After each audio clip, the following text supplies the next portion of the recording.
යේෂුවා සමිඳුන් කුරුසිය උසුලා කල්වරියේ ගොල්ගොතා වෙත පිය නගනා විට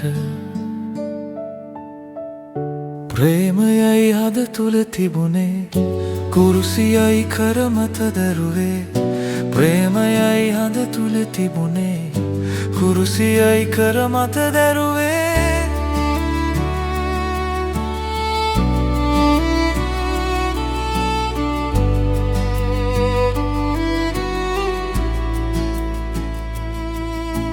හේවායන් කස පහර දිදී උසුළු විසුළු කෙරුවා දඹ දෙවිඳුන් නම් බෙරෙන්නයි කීවා කෙල ගැසුවා ඇඳ සිටි සලුව විරා දැම්මා දෙවි පියාණනි මൗනට නොදැන කරන වරදට සමාව දෙන ලෙස ඉල්ලා සිටියා ප්‍රේමයයි හද තුල තිබුණේ කුරුසියයි කර මත දැරුවේ ප්‍රේමයයි හද තුල තිබුණේ කුරුසියයි කර මත දැරුවේ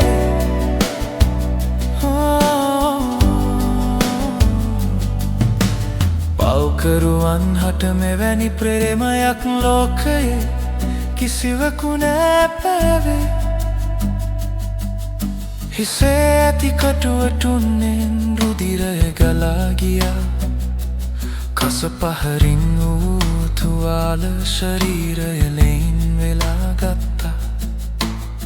එනමුදු එතුමන් නිහඬව ගමන් කළා ප්‍රේමයයි හද තුල තිබුණේ කුරුසියයි කර මත දැරුවේ